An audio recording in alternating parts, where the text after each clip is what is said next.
ਸਤਿ ਸ਼੍ਰੀ ਅਕਾਲ। ਪੰਜਾਬੀ ਰੇਡੀਓ ਤੇ Punjabi TV USA ਵੇਖ ਸੁਣ ਰਹੇ ਸਾਰੇ ਸਰੋਤਿਆਂ ਦਾ ਬਹੁਤ-ਬਹੁਤ ਸਵਾਗਤ ਹੈ। ਇਸ ਸਮੇਂ ਦੇ ਵਿਸ਼ੇਸ਼ ਪ੍ਰੋਗਰਾਮ ਖਬਰ ਤੇ ਨਜ਼ਰ ਦੇ ਵਿੱਚ।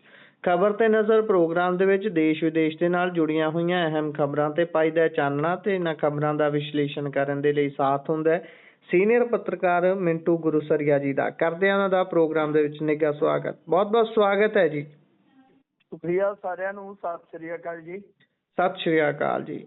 ਕਰਦੇ ਚਲੀਏ ਅੱਜ ਦੇ ਪ੍ਰੋਗਰਾਮ ਦੇ ਸਪਾਂਸਰਸ ਦਾ ਧੰਨਵਾਦ। ਖਾਲਸਾ ਇੰਸ਼ੋਰੈਂਸ ਲੰਬੇ ਸਮੇਂ ਤੋਂ ਇੰਸ਼ੋਰੈਂਸ ਦੇ ਖੇਤਰ ਦੇ ਵਿੱਚ ਸੇਵਾਵਾਂ ਨਿਭਾ ਰਹੇ ਨੇ। ਤੁਸੀਂ ਵੀ ਸੰਪਰਕ ਕਰ ਸਕਦੇ ਹੋ। ਨੰਬਰ ਹੈ 4082722500। ਟਿਰਕਿਆਣਾ ਇਮੀਗ੍ਰੇਸ਼ਨ ਲਾ ਫਰਮ। ਜੇ ਟਿਰਕਿਆਣਾ ਹੁਣਾਂ ਨਾਲ ਸੰਪਰਕ ਕਰ ਸਕਦੇ ਹੋ ਜੇਕਰ ਇਮੀਗ੍ਰੇਸ਼ਨ ਬਾਬਤ ਕਿਸੇ ਤਰ੍ਹਾਂ ਦੀ ਸਲਾਹ ਕਰਨੀ ਹੈ। Krishan Dhanota Yuba City Baljinder Singh Nijjar Woodland GN lube ਵਾਲੇ ਟਰੱਕ ਵਾਸ਼ ਕਰਦੇ ਨੇ, ਆਇਲ ਚੇਂਜ ਕਰਦੇ ਨੇ, ਏਅਰ ਬ੍ਰੇਕਸ ਦਾ ਕੰਮ ਤਸੱਲੀ ਬਖਸ਼ ਕਰਦੇ ਨੇ। ਤੁਸੀਂ ਇਹਨਾਂ ਦੇ ਕੋਲੋਂ ਨਵੇਂ ਪੁਰਾਣੇ ਟਾਇਰ ਵੀ ਖਰੀਦ ਸਕਦੇ ਹੋ। ਲੋਕੇਸ਼ਨ ਸੈਂਟਾਨੀਲਾ ਦੀ ਹੈ। ਨਿੰਮਾ ਸਹੂਤਾ ਹੋਣਾ ਦਾ ਨੰਬਰ ਨੋਟ ਕਰ ਸਕਦੇ ਹੋ। ਨੰਬਰ ਹੈ 209-277-0113। Jaswinder Singh Nagra Roswell, Avtar Singh Sangha Yuba City, Baldev Singh Kang Yuba City. ਬਹੁਤ-ਬਹੁਤ ਧੰਨਵਾਦ ਹੈ ਇਹਨਾਂ ਸਾਰੇ ਸਪਾਂਸਰਸ ਦਾ। ਰੁਕ ਕਰੀਏ ਜੇਕਰ ਖਬਰਾਂ ਦਾ ਤਾਂ ਸਭ ਤੋਂ ਪਹਿਲੀ ਖਬਰ ਤੇ ਆਉਨੇ ਆ। ਉਧਰ ਬਾਜਵਾ ਸਾਹਿਬ ਦੇ ਬਿਆਨ ਨੇ ਜ਼ਬਰਦਸਤ ਰੌਲਾ ਪਾ ਦਿੱਤਾ ਹੈ। ਅੱਜ ਕੱਲ੍ਹ ਇਹ ਬਿਆਨਾਂ ਵਾਲਾ ਮਾਮਲਾ ਖਾਸਾ ਭਖਦਾ ਹੈ। ਜਦੋਂ ਕੋਈ ਬਿਆਨ ਦਿੰਦਾ ਤਾਂ ਉਹਦੇ ਤੇ ਤਕਰੀਬਨ ਪਾਰਟੀਆਂ ਇੱਕ ਪੂਰਾ ਕੈਂਪੇਨ ਹੀ ਚਲਾ ਦਿੰਦੀਆਂ ਨੇ ਜੀ। ਬਿਲਕੁਲ ਦਰੁਸਤ ਕਿਹਾ ਤੁਸੀਂ ਕਿ ਇਹ ਜਿਹੜੇ ਬਿਆਨ ਹੈ ਨਾ, ਪਹਿਲੀ ਗੱਲ ਤੇ ਮੇਰੇ ਖਿਆਲ ਦੇ ਨਾਲ ਦੇਖੋ, ਕਾਂਗਰਸ ਦੇ ਜਿਹੜੇ ਏਡੇ ਵੱਡੇ ਨੇਤਾ ਆ, ਇਹਨਾਂ ਨੂੰ ਥੋੜਾ ਜਿਹਾ ਆਪਣੇ ਆਪ ਨੂੰ ਵੀ ਦਰੁਸਤ ਕਰਨ ਦੀ ਜ਼ਰੂਰਤ ਆ। ਕਿ ਦੇਖੋ, ਜਦੋਂ ਤੁਹਾਡੀ ਟਸਲ, ਤੁਹਾਡਾ ਯੰਗ, ਤੁਹਾਡੀ ਮਤਲਬ ਕਿ ਰਾਜਨੀਤਿਕ ਲੜਾਈ ਇਸ ਪੱਧਰ ਦੀ ਹੋ ਜਾਵੇ ਕਿ ਜਿੱਥੇ ਤੁਹਾਡੇ ਸਾਹਮਣੇ ਬਹੁਤ ਮਤਲਬ ਕਿ ਚਲਾਕ, ਚੁਸਤ ਤੇ ਤੰਤਰ ਨੂੰ ਆਪਣੇ ਹੱਥਾਂ ਹੇਠ ਕਰੀ ਬੈਠਾ ਜਿਹੜਾ ਸਿਆਸੀ ਵਿਰੋਧੀ ਹੋਵੇ, ਤਾਂ ਤੁਸੀਂ ਸੋਚ ਕੇ ਚੱਲੋ। ਹੁਣ ਦੇਖੋ, ਮੇਰੀ ਗੱਲ ਸੁਣੋ, ਜਦੋਂ ਤੁਸੀਂ ਕਿੱਤਾ ਕਿਸਬ ਇਹਨਾਂ ਸਾਰੀਆਂ ਚੀਜ਼ਾਂ ਤੇ ਟਿੱਪਣੀ ਕਰੋਗੇ ਤਾਂ ਬੜਾ ਸੋਚ ਵਿਚਾਰ ਕੇ ਤੁਹਾਨੂੰ ਚੱਲਣਾ ਪਊਗਾ। ਕਿਉਂਕਿ ਕੁਝ ਚੀਜ਼ਾਂ ਜਿਹੜੀਆਂ ਗਾਂ, ਕਿਉਂਕਿ ਵਰਣ ਵੰਡ ਦਾ ਸਿਸਟਮ ਹੈ, ਜਾਤ ਪ੍ਰਥਾ, ਉਹ ਸਾਰੀਆਂ ਚੀਜ਼ਾਂ ਕਈ ਵਾਰ ਭਾਈਚਾਰਕ ਪੱਧਰ ਤੇ ਤੁਹਾਨੂੰ ਪਰੇਸ਼ਾਨੀ ਚ ਪਾ ਜਾਂਦੀਆਂ ਨੇ। ਹੁਣ ਹੈ ਤੇ ਵੈਸੇ ਕੋਈ ਵੱਡੀ ਗੱਲ ਨਹੀਂ ਹੈ, ਕਿਉਂਕਿ ਇੱਥੇ ਕੋਈ ਜਾਤੀਗਤ ਟਿੱਪਣੀ ਤੇ ਹੋ ਹੀ ਨਹੀਂ ਸੀ। ਦਰਅਸਲ ਕੀ ਆ ਕਿ ਕਾਂਗਰਸ ਦੀ ਰੈਲੀ ਹੋਈ, ਉਹਦੇ ਵਿੱਚ ਪ੍ਰਤਾਪ ਬਾਜਵਾ ਨੇ ਆਖਿਆ ਕਿ ਇਹ ਬੈਂਡ ਵਜਾਉਣ ਵਾਲਾ ਯਾਨੀ ETO, ਇਹ ਜਿਹੜਾ ਹੈ ETO ਭਾਈ, ਇਹ ਹੁਣ ਪੰਜਾਬ ਦਾ ਬੈਂਡ ਵਜਾ ਰਿਹਾ ਤੇ ਇਹਦਾ ਬੈਂਡ ਅਸੀਂ ਵਜਾਵਾਂਗੇ। ਇਹਨਾਂ ਨੇ ਇਹ ਗੱਲ ਕਹੀ। ਤੇ ਦੂਜੇ ਪਾਸੇ ਜੇ ਤੁਸੀਂ ਵੇਖੋਗੇ ਤਾਂ ਰਾਜਾ ਵੜਿੰਗੇ ਨੇ ਕਿਹਾ ਕਿ ਸਾਡੀ ਰੈਲੀ ਦੇ ਹੋਰਡਿੰਗਸ ਲਾ ਰਿਹਾ ਸੀਗਾ ਫਲਾਣ ਟਮਕਾ, ਕਿ 3 ਮਿੰਟ ਲੱਗਦੇ ਫਿਰ ਧੌਣ ਮਰੋੜਨ ਨੂੰ। ਸਾਨੂੰ ਰਾਹੁਲ ਨੇ ਸਿਖਾਇਆ ਹੈ ਕਿ ਡਰਨਾ ਨਹੀਂ। ਇਹ ਵੀ ਗੱਲ ਠੀਕ ਹੋ ਗਈ ਕਿ ਡਰਨਾ ਕਾਹਤੋਂ ਆ। ਪਰ ਹੁਣ ਦੇਖੋ, ਵਿਵਾਦ ਜਿਹੜੀ ਗੱਲ ਤੇ ਹੋਇਆ ਉਹ ਹੋਇਆ ਕਿ ਬਈ ਇਸਨੇ ਯਾਨੀ ਪ੍ਰਤਾਪ ਸਿੰਘ ਬਾਜਵਾ ਜੀ ਦੇ ਬਿਆਨ ਨੇ ਦਲਿਤ ਭਾਈਚਾਰੇ ਦਾ ਅਪਮਾਨ ਕੀਤਾ ਹੈ। ਤਾਂ ਮਾਮਲਾ ਇਸ ਪੱਖ ਤੋਂ ਕਹਿ ਲਓ ਫਿਰ ਕਸੂਤਾ ਹੋ ਗਿਆ।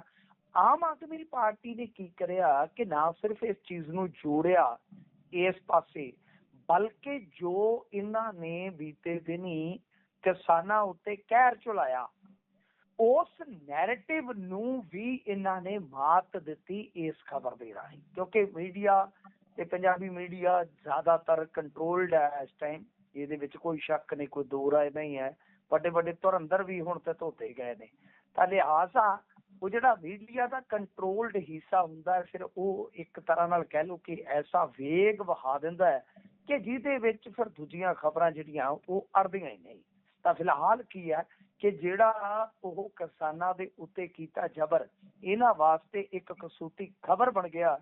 ਉਸ ਨੈਰੇਟਿਵ ਵੀ ਜਿਹੜਾ ਵਰਤਾਂਤ ਵੀ ਜਿਹੜਾ ਸੀਗਾ ਉਹਦੀ ਜਗ੍ਹਾ ਤੇ ਇਹਨਾਂ ਨੇ ਆਪਣਾ ਕੰਮ ਚਲਾ ਦਿੱਤਾ। ਹੁਣ ਅੱਜ ਤੁਸੀਂ ਵੇਖੋ ਕਿ MLA ਹੋਸਟਲ ਚੋਂ ਨਿਕਲ ਕੇ ਪ੍ਰਤਾਪ ਸਿੰਘ ਬਾਜਵਾ ਦੀ ਰਿਹਾਇਸ਼ ਤੇ ਪ੍ਰਦਰਸ਼ਨ ਕਰਨਾ ਸੀ, ਬੈਂਡ ਬਾਜੇ ਵਾਲਾ ਬੁਲਾ ਲਿਆ ਇਹਨਾਂ ਨੇ ਤੇ ਇੱਥੇ ਬੈਂਡ ਬਾਜਿਆਂ ਦੇ ਨਾਲ ਜਾਵਾਂਗੇ। ਚੰਡੀਗੜ੍ਹ ਪੁਲਿਸ ਨੇ ਇਹਨਾਂ ਨੂੰ 10 ਲਾਂਘਾਂ ਨਹੀਂ ਪੁੱਟਣ ਦਿੱਤੀਆਂ, ਉੱਥੇ ਰੋਕ ਲਿਆ। ਜਦ ਰੋਕ ਲਿਆ, ਬੈਰੀਕੇਡਿੰਗ ਤੋੜਨ ਦਾ ਯਤਨ ਕੀਤਾ ਗਿਆ ਤਦ ਉਹਨਾਂ ਨੇ ਜਾਲ ਵਾਲੀਆਂ ਤੋਪਾਂ ਮਾਰੀਆਂ, ਠੰਡੇ ਠੁੰਡੇ ਹੋ ਗਏ ਤੇ ਬਸ ਠੀਕ ਠਾਕ ਆ। ਕੁਝ ਇਹਨਾਂ ਦੇ ਆਗੂ ਹਿਰਾਸਤ ਦੇ ਵਿੱਚ ਲੈ ਲਏ, 2-4 ਘੰਟਿਆਂ ਬਾਅਦ ਉਹ ਵੀ ਛੱਡ ਦਿੱਤੇ। ਪਰ ਮੇਰੇ ਖਿਆਲ ਦੇ ਨਾਲ ਕਾਂਗਰਸ ਦੇ ਜਿਹੜੇ ਬਾਜਵਾ ਸਾਹਿਬ ਹੰਢੇ ਹੋਏ ਖਿਡਾਰੀ ਆ, ਉਹਨਾਂ ਦੇ ਇਸ ਬਿਆਨ ਨੇ ਆਮ ਆਦਮੀ ਪਾਰਟੀ ਦੇ ਹੱਥ ਮੌਕਾ ਲਵਾ ਦਿੱਤਾ, ਜਿਹਦੇ ਚੱਲਦੇ ਆ ਕਿਉਂਕਿ ਐਸੀ ਭਾਈਚਾਰੇ ਦੇ ਖਿਲਾਫ ਅੱਗੇ ਵੀ ਜਿਹੜੀ ਇਹਨਾਂ ਨੇ ਰਣਨੀਤਿਕ ਅਪਰੋਚ ਅਖਤਿਆਰ ਕੀਤੀ ਸੀ, ਉਹਨੇ ਕਾਂਗਰਸ ਦਾ ਨੁਕਸਾਨ ਕੀਤਾ ਸੀ, ਖਾਸ ਤੌਰ ਤੇ ਵੜਿੰਗ ਦੇ ਬਿਆਨ ਤੋਂ ਬਾਅਦ। ਤੇ ਹੁਣ ਇੱਕ ਵਾਰੀ ਫਿਰ ਨਵੇਂ ਸਿਰੇ ਤੋਂ ਇਸ ਮਾਮਲੇ ਤੇ ਆਮ ਆਦਮੀ ਪਾਰਟੀ ਨੇ ਕਹਿ ਲਓ ਕਿ ਪੋਜੀਸ਼ਨ ਲੈ ਲਈ ਆ। ਤਾਂ ਫਿਲਹਾਲ ਇੱਕ ਵੱਡੀ ਖਬਰ ਆ ਗਈ ਤੇ ਤੁਹਾਨੂੰ ਪਤਾ ਹੀ ਆ, ਗੜੀ ਸਾਹਿਬ ਜਿਹੜੇ ਆ ਐਫਸੀ ਕਮਿਸ਼ਨ ਦੇ ਚੇਅਰਮੈਨ, ਉਹ ਇਹੋ ਜਿਹੇ ਮੌਕਿਆਂ ਤੇ ਬੜੀ ਤਤਪਰਤਾ ਦਿਖਾਉਂਦੇ ਨੇ। ਤਾਂ ਹੁਣ ਸ਼ਾਮ ਨੂੰ ਇਹ ਖਬਰ ਆ ਗਈ ਕਿ ਪ੍ਰਤਾਪ ਸਿੰਘ ਬਾਜਵਾ ਨੂੰ ਉਹਨਾਂ ਵੱਲੋਂ ਤਲਬ ਕਰ ਲਿਆ ਗਿਆ। ਤਾਂ ਹੁਣ ਕਾਨੂੰਨੀ ਲੜਾਈ ਸਟਾਰਟ ਹੋ ਜਾਏਗੀ, ਕਿਉਂਕਿ ਇਹ ਚੈਲੰਜ ਕਰਨਗੇ ਜਾਂ ਏਦਾਂ ਉਦਾਂ। ਤੁਹਾਨੂੰ ਪਤਾ ਹੀ ਅੱਗੇ ਰਾਜਾ ਵੜਿੰਗ ਬੜਾ ਕਸੂਤਾ ਫਸ ਗਿਆ ਸੀ, ਪਰ ਇੱਕ ਬਿਆਨ ਨੇ ਕਹਿ ਲਈਏ ਕਿ ਸਾਰੀ ਗੇਮ ਜਿਹੜੀ ਆ ਉਹ ਪਲਟ ਦਿੱਤੀ। ਤਾਂ ਫਿਲਹਾਲ ਆਪਾਂ ਕਹਿ ਸਕਦੇ ਹਾਂ ਕਿ ਇਸ ਬੈਂਡ ਬਾਜੇ ਵਾਲੇ ਬਿਆਨ ਤੇ ਤਾਂ ਬੈਂਡ ਵੱਜਾ ਪਿਆ ਰਾਜਨੀਤੀ ਦੇ ਦੂਜੇ ਮੁੱਦਿਆਂ ਦਾ, ਕਿਉਂਕਿ ਇਹੀਓ ਮੁੱਦਾ ਜਿਹੜਾ ਅੱਜ ਪੂਰੇ ਦਿਨ ਭਰ ਜੇ ਤੁਸੀਂ ਵੇਖੋਗੇ, ਪੂਰੇ ਦਿਨ ਦੇ ਵਿੱਚ ਇਹ ਮੁੱਦਾ ਛਾਇਆ ਹੋਇਆ ਸੀ। ਜਿਵੇਂ ਮੈਂ ਤੁਹਾਨੂੰ ਦੱਸਿਆ ਕਿ ਕੰਟਰੋਲਡ ਮੀਡੀਆ ਹੁੰਦਾ, ਜੋ ਸਰਕਾਰ ਦਾ ਇਸ ਤਰ੍ਹਾਂ ਦਾ ਈਵੈਂਟ ਹੋਏਗਾ, ਚਾਹੇ ਪੋਲੀਟੀਕਲੀ ਹੋਵੇ ਚਾਹੇ PR ਐਕਸਰਸਾਈਜ਼ ਵਾਲਾ, ਉਸਨੂੰ ਇੰਨਾ ਸਪੇਸ ਦਿੱਤਾ ਜਾਂਦਾ ਹੈ ਕਿ ਦੂਜੀਆਂ ਚੀਜ਼ਾਂ ਜਿਹੜੀਆਂ ਲੋਕਾਂ ਨਾਲ ਜੁੜੀਆਂ ਹੁੰਦੀਆਂ, ਹਿੱਤਾਂ ਨਾਲ ਜੁੜੀਆਂ ਹੁੰਦੀਆਂ, ਉਹਨਾਂ ਨੂੰ ਕੋਈ ਸਪੇਸ ਹੀ ਨਹੀਂ ਮਿਲਦਾ। ਜੀ ਬਿਲਕੁਲ ਬਿਲਕੁਲ। ਇਸ ਤੋਂ ਅੱਗੇ ਵਧੀਏ ਤਾਂ ਉਧਰ ਗੁਰਪ੍ਰੀਤ ਸੇਖੋਂ ਜਿਹਨੇ ਪਹਿਲਾਂ ਜ਼ਿਲ੍ਹਾ ਪ੍ਰੀਸ਼ਦ ਵਾਲੀ ਇਲੈਕਸ਼ਨ ਬੜੇ ਧੜੱਲੇ ਦੇ ਨਾਲ ਲੜੀ, ਉਹਨਾਂ ਦੀਆਂ ਪਤਨੀਆਂ ਇਹ ਚੋਣ ਜਿੱਤੀਆਂ, ਤੇ ਹੁਣ ਉਹਨਾਂ ਨੇ ਵੀ ਆਪਣੇ ਆਪ ਨੂੰ ਉਮੀਦਵਾਰ ਪਹਿਲਾਂ ਹੀ ਐਲਾਨ ਦਿੱਤਾ 27 ਦੇ ਲਈ, ਕਿ ਇਸ ਹਲਕੇ ਤੋਂ ਚੋਣ ਲੜਨ ਦੀ ਗੱਲ ਕਰ ਰਹੇ ਨੇ ਜੀਰੇ ਤੋਂ। ਅੱਛਾ ਦੇਖੋ, ਗੱਲ ਇਹ ਹੈ ਕਿ ਜੀਰੇ ਤੋਂ ਇਲੈਕਸ਼ਨ ਉਹ ਲੜਨਗੇ, ਐਸਾ ਉਹਨਾਂ ਨੇ ਕਹਿ ਦਿੱਤਾ ਹੈ। ਗੱਲ ਇਹ ਆ ਕਿ ਉੱਥੇ ਫਿਰ ਹੌਟ ਸੀਟ ਬਣ ਗਈ, ਸਮਝ ਲਓ ਇਮਕਾਨ ਬਣ ਗਏ ਨੇ, ਕਿਉਂਕਿ ਜਿੱਦਾਂ ਆਪਾਂ ਦੇਖਦੇ ਹਾਂ ਕਿ ਕੁਲਵੀਰ ਸਿੰਘ ਜੀਰਾ, ਜਿਨ੍ਹਾਂ ਦਾ ਆਧਾਰ ਵੀ ਹੈਗਾ, ਇਹਦੇ 'ਚ ਕੋਈ ਸ਼ੱਕ ਨਹੀਂ, ਕੋਈ ਦੋ ਰਾਏ ਨਹੀਂ, ਉਹ ਹੋ ਗਏ। ਤੇ ਫਿਰ ਨਾਲ ਆ ਗਏ ਕਟਾਰੀਆ ਸਾਹਿਬ ਜਿਹੜੇ ਸਿਟਿੰਗ MLA ਆ ਝਾੜੂ ਵਾਲਿਆਂ ਦੇ, ਤੇ ਇੱਧਰੋਂ ਗੁਰਪ੍ਰੀਤ ਸੇਖੋਂ ਆ ਗਿਆ। ਬੰਦੇ ਤਿੰਨੇ ਹੀ ਧੜੱਲੇਦਾਰ ਨੇ ਫਿਲਹਾਲ।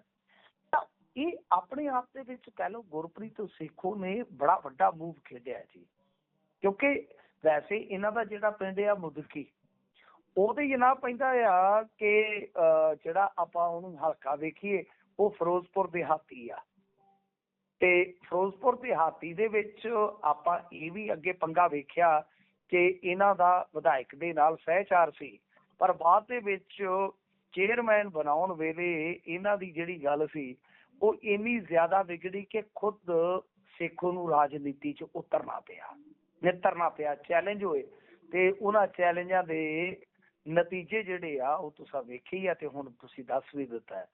ਤਾਂ ਗੱਲ ਇਹ ਆ ਕਿ ਹੁਣ ਜੇ ਇਸ ਤੋਂ ਬਾਅਦ ਦੇਖੀਏ ਤਾਂ ਫਿਰੋਜ਼ਪੁਰ ਸ਼ਹਿਰੀ ਇੱਕ ਸੀਟ ਹੋ ਸਕਦੀ ਸੀ। ਫਿਰੋਜ਼ਪੁਰ ਇਹਨਾਂ ਦਾ ਆਪਣਾ ਜ਼ਿਲ੍ਹਾ, ਆਪਣਾ ਕਹਿ ਲਓ ਇਲਾਕਾ, ਇਹਨਾਂ ਨੇ ਉਸ ਦੀ ਬਜਾਏ ਮੁਦਕੀ ਦੇ ਬਿਲਕੁਲ ਨੇੜੇ ਆ ਜੀਰਾ ਸ਼ਹਿਰ, ਜੀਰੇ ਹਲਕੇ ਨੂੰ ਜਿਹੜਾ ਜਨਰਲ ਆ ਉਹਨੂੰ ਚੁਣਿਆ।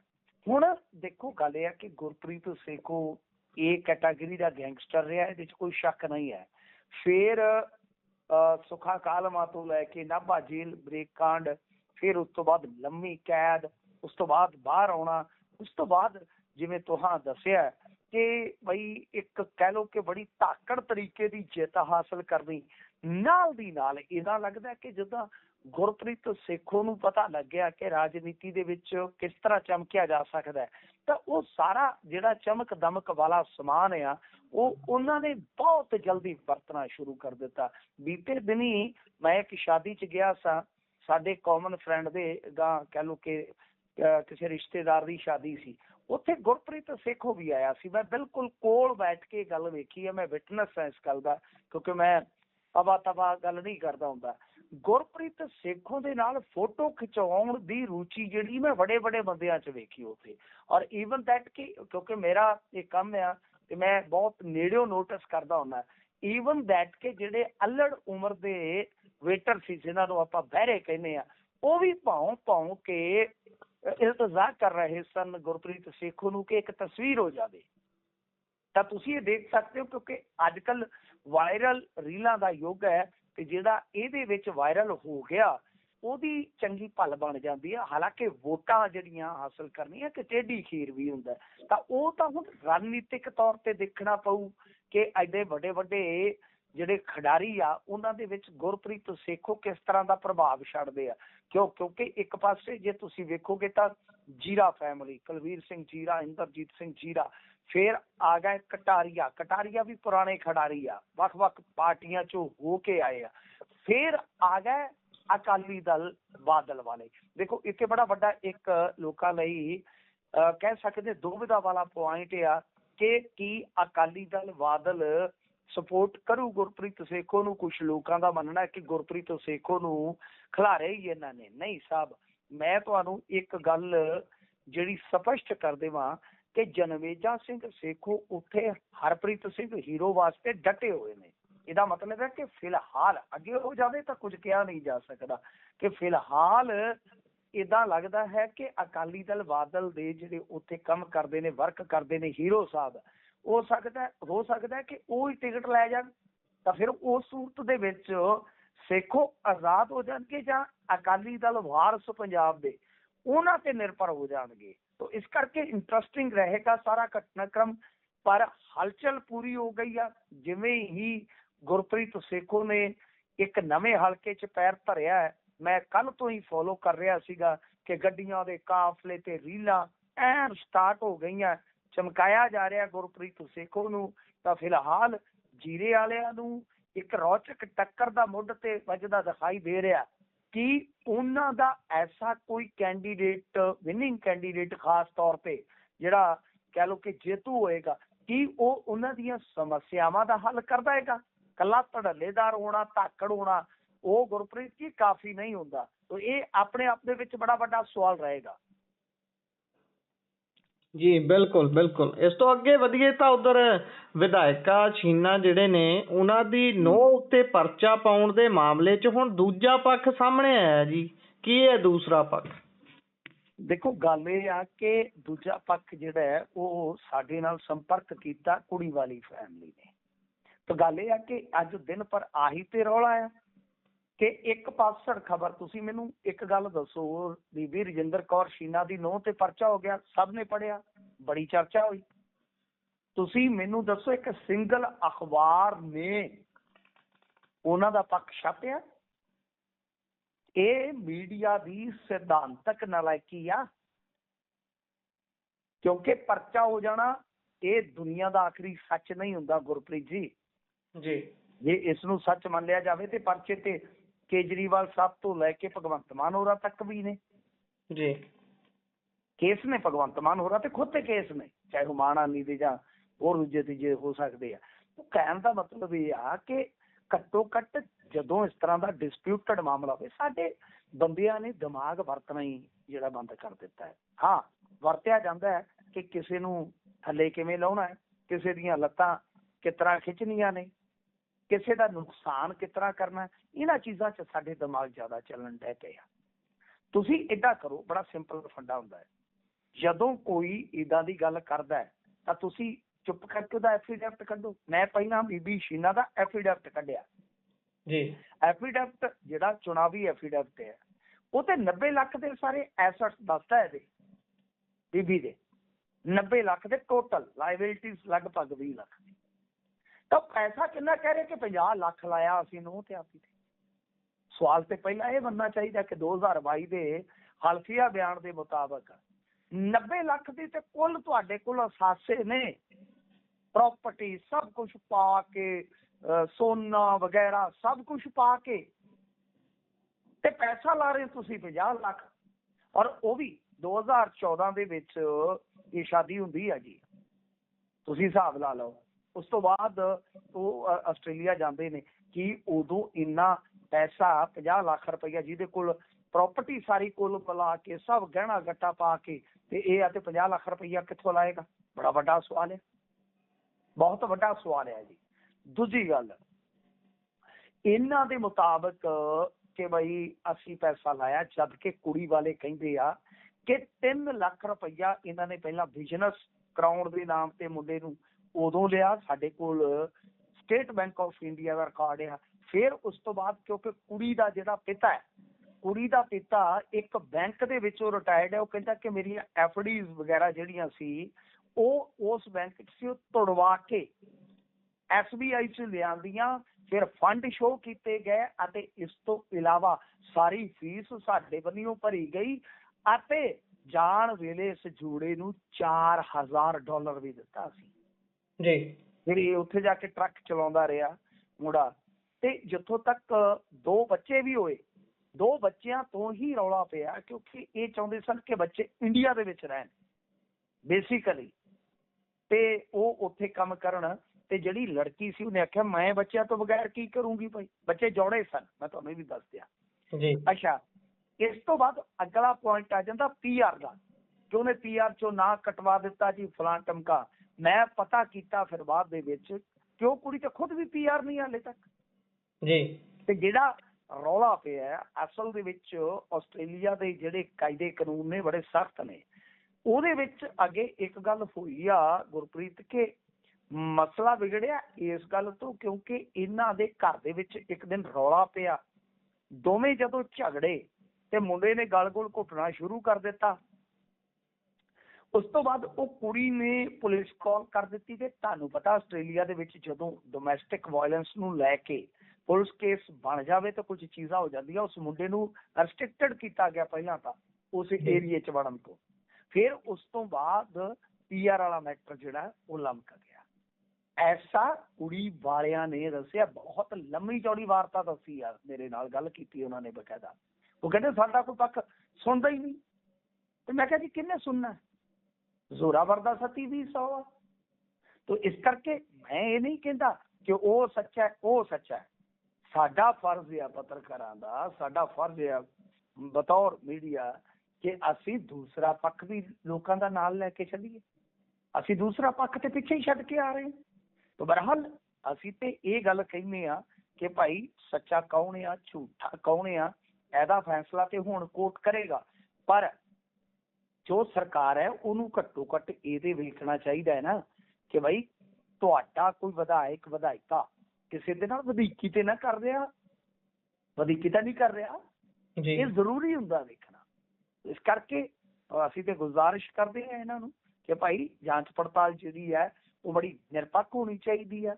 ਪਰ ਇਸ ਮਾਮਲੇ ਦੇ ਵਿੱਚ ਕੁੜੀ ਵਾਲਿਆਂ ਦੇ ਦੋਸ਼ ਆ ਕਿ ਜਿਹੜਾ ਇਹਨਾਂ ਨੇ ਕੇਸ ਦਰਜ ਕਰਵਾਇਆ ਉਹਦੇ ਕਹਿੰਦੇ ਆ ਕਿ 2022 ਕਿ 24, ਹੁਣ ਮੈਨੂੰ ਐਗਜ਼ੈਕਟ ਸਾਨੂੰ ਯਾਦ ਨਹੀਂ, ਕਿ ਉਸ ਤੋਂ ਬਾਅਦ ਸਾਡਾ ਜਿਹੜਾ ਰੌਲਾ ਪਿਆ ਲਾਸਟ, ਅਸੀਂ ਉਦੋਂ ਤੋਂ ਲੈ ਕੇ ਅੱਜ ਤੱਕ ਇਹਨਾਂ ਦੇ ਘਰ ਨਹੀਂ ਗਏ, ਬਲਕਿ ਇਹਨਾਂ ਨੇ ਉਸ ਤੋਂ ਬਾਅਦ MLA ਬਣ ਕੇ ਤੇ ਸਾਨੂੰ ਉਦੋਂ ਤੋਂ ਹੀ ਪਰੇਸ਼ਾਨ ਕਰਨਾ ਸ਼ੁਰੂ ਕੀਤਾ। ਐਸੇ ਉਹਨਾਂ ਦੇ ਕਥਿਤ ਦੋਸ਼ ਨੇ।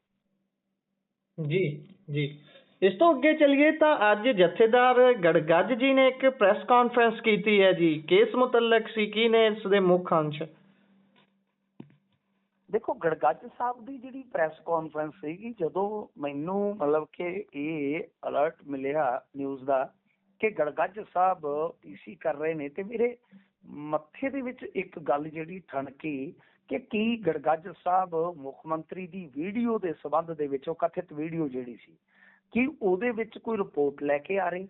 ਤੁਹਾਨੂੰ ਯਾਦ ਹੋਣਾ ਕਿ ਇਹਨਾਂ ਨੇ ਪਿੱਛੇ ਜਦੋਂ ਇਹ ਪ੍ਰੈਸ ਵਾਰਤਾ ਕੀਤੀ ਸੀ ਤੇ ਕਿਹਾ ਸੀਗਾ ਕਿ ਭਾਈ ਅਸੀਂ ਇਹਦੀ ਜਾਂਚ ਪੜਤਾਲ, ਨਹੀਂ ਉਦੋਂ ਸ਼ਾਇਦ ਪ੍ਰੈਸ ਕਾਨਫਰੰਸ ਨਹੀਂ ਸੀ ਕੀਤੀ, ਇਹਨਾਂ ਨੇ ਸਿੱਧੇ ਰੂਪ 'ਚ ਕਹਿ ਲਓ ਕਿ ਸੈਕਟਰੀਏਟ ਜਿਹੜਾ ਹੈ ਉਹਦੇ ਜ਼ਰੀਏ ਖਬਰ ਲਵਾਈ ਸੀ। ਹੁਣ ਮੈਨੂੰ ਯਾਦ ਨਹੀਂ ਐਗਜ਼ੈਕਟ, ਸੌਰੀ ਇਸ ਗੱਲ ਦੀ ਮੈਂ ਮਾਫੀ ਮੰਗਦਾ, ਪਰ ਇਹ ਬਿਆਨ ਸੀਗਾ ਉਸ ਟਾਈਮ, ਕਹਿ ਲਓ ਕਿ ਗੱਲਬਾਤ ਹੋਈ ਸੀ ਕਿ ਅਸੀਂ ਬਈ ਲੈਬਾਂ ਦੇ ਜ਼ਰੀਏ ਇਹਦੀ ਜਾਂਚ ਪੜਤਾਲ ਕਰਵਾਵਾਂਗੇ। ਤੇ ਮੈਨੂੰ ਇਹ ਤਾਂ ਲੱਗਿਆ ਗੁਰਪ੍ਰੀਤ ਜੀ ਕਿ ਹੋ ਸਕਦਾ ਹੈ ਕਿ ਜਿਹੜਾ ਉਹ ਪਿਛਲੇ ਦਿਨੀ ਬਈ ਇਹ ਫੈਸਲਾ ਲਿਆ ਗਿਆ ਸੀਗਾ ਕਿ ਮੁੱਖ ਮੰਤਰੀ ਦੀ ਕਥਿਤ ਵੀਡੀਓ ਜਿਹੜੀ ਆ ਉਹਦੇ ਵਿੱਚ ਬਈ ਏਦਾਂ ਨਜ਼ਰ ਆਉਂਦਾ ਕਿ ਸ਼ਾਇਦ ਕੋਈ ਜਾਂਚ ਪੜਤਾਲ ਦਾ ਸਿੱਟਾ ਨਿਕਲਿਆ ਹੋਵੇ, ਤਾਂ ਉਹ ਇਹ ਦੱਸਣ ਜਾ ਰਹੇ ਆ।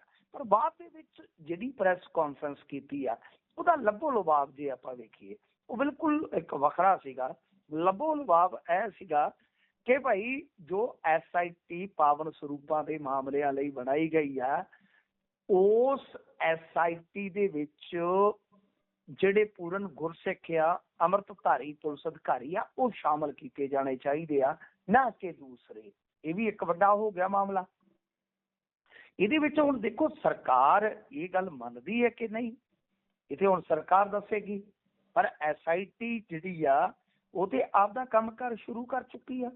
ਹੁਣ ਉਸ SIT ਤੇ ਤਾਂ ਤੁਹਾਨੂੰ ਪਤਾ ਹੀ ਆ ਕਿੱਡਾ ਪੰਗਾ ਪਿਆ, ਰੇੜਕਾ ਪਿਆ। ਬੀਤੇ ਦਿਨ ਯਾਦ ਆ ਤੁਹਾਨੂੰ ਕਿ DGP ਦੇ ਦਫ਼ਤਰ ਦੇ ਵਿੱਚ ਅਕਾਲੀ ਦਲ ਦੀ ਕੋਰ ਕਮੇਟੀ ਚਲੇ ਗਈ ਸੀ।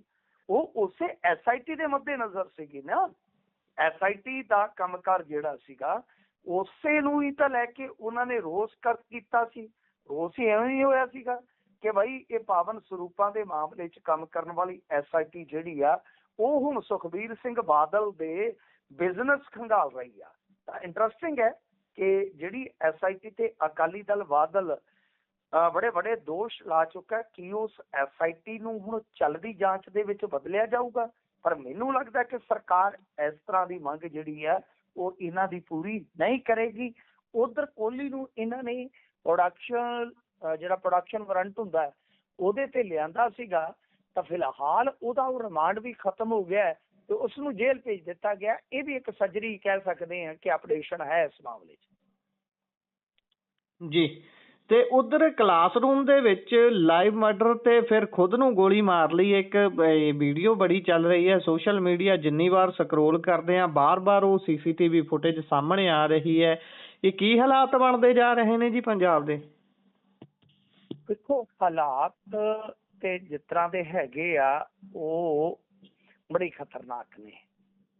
ਹੁਣ ਇਹ ਤਰਨਤਾਰਨ ਦੇ ਕਿਸੇ ਲਾਅ ਦੇ ਸੰਸਥਾਨ ਦੇ ਵਿੱਚ, ਲਾਅ ਦਾ ਜਿਹੜਾ ਕਾਲਜ ਹੈ, ਸ਼ਾਇਦ ਲਾਅ ਦਾ ਮਤਲਬ ਕਿ ਜਿੱਥੇ ਵਕਾਲਤ ਕਰਦੇ ਨੇ ਬੱਚੇ, ਵਕਾਲਤ ਦੀ ਪੜ੍ਹਾਈ ਕਰਦੇ ਨੇ। ਇਹ ਉੱਥੇ ਦੀ ਵੀਡੀਓ ਹੈ ਜਿਹੜੀ ਕਲਾਸਰੂਮ ਦੀ ਹੈ। ਸਵੇਰੇ ਸਵੇਰੇ ਮਤਲਬ ਉਹ ਮੁੰਡਾ ਆਉਂਦਾ, ਉਹਦੀ ਪਿੱਠ ਤੇ ਪਹਿਲਾਂ ਬੈਗ ਪਾਇਆ ਹੁੰਦਾ, ਫਿਰ ਉਹ ਕੁੜੀ ਨੂੰ ਪਿੱਛੇ ਲੈ ਕੇ ਜਾਂਦਾ ਹੈ।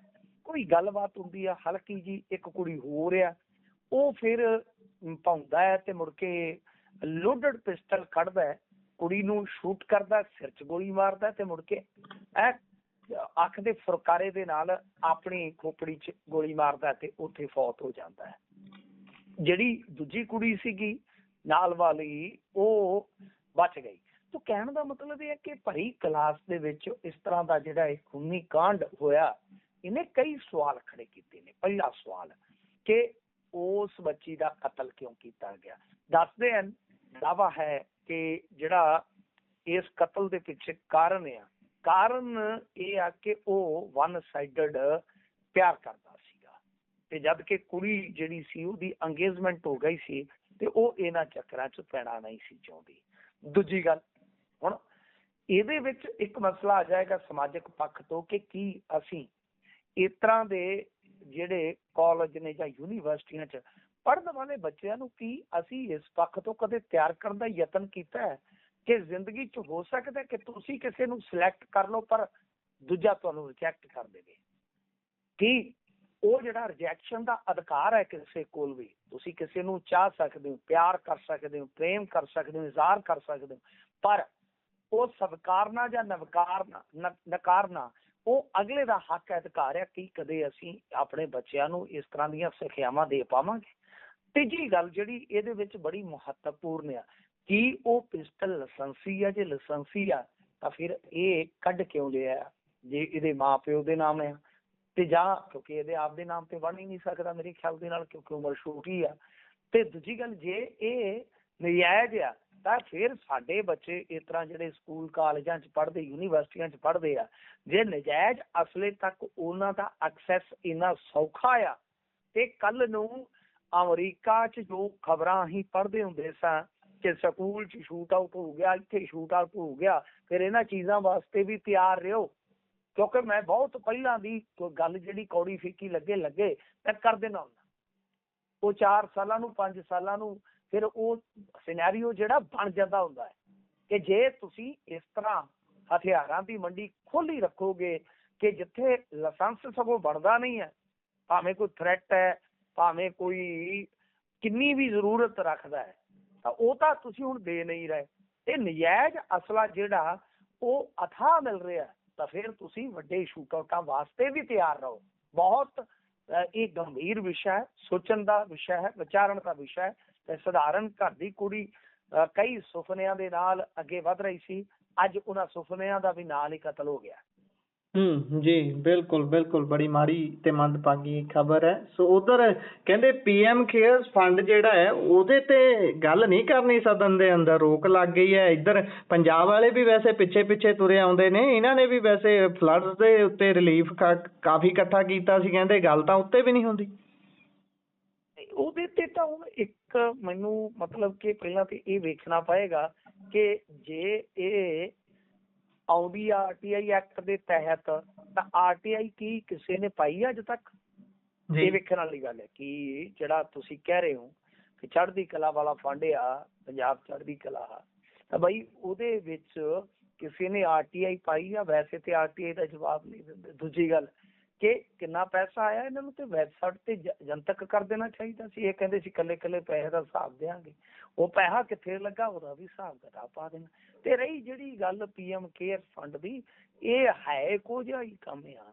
ਤਾਂ ਇਹਦੇ ਵਿੱਚ ਅੱਜ ਕਾਂਗਰਸ ਨੇ ਦਾਅਵਾ ਕੀਤਾ ਹੈ ਕਿ ਸੰਸਦ ਦੇ ਵਿੱਚ ਪੀਐਮ ਕੇਅਰ ਫੰਡ ਜਿਹੜਾ ਹੈਗਾ ਹੈ, ਜਾਂ ਪੀਐਮ ਰਾਸ਼ਟਰੀ ਰਾਹਤ ਕੋਸ਼ ਤੇ ਰਾਸ਼ਟਰੀ ਰੱਖਿਆ ਕੋਸ਼ NDF, ਇਹਨਾਂ ਦੇ ਨਾਲ ਜੁੜੇ ਸਵਾਲ ਨਹੀਂ ਪੁੱਛੇ ਜਾ ਸਕਣਗੇ। ਤੇ ਇਹ ਡਾਇਰੈਕਸ਼ਨਸ ਜਿਹੜੀਆਂ ਹੈ ਉਹ ਕਹਿੰਦੇ ਕਿ ਨਰਿੰਦਰ ਮੋਦੀ ਜੀ ਦੇ ਦਫ਼ਤਰ ਨੇ ਲੋਕ ਸਭਾ ਸੈਕਟਰੀਏਟ ਨੂੰ ਦਿੱਤੀਆਂ।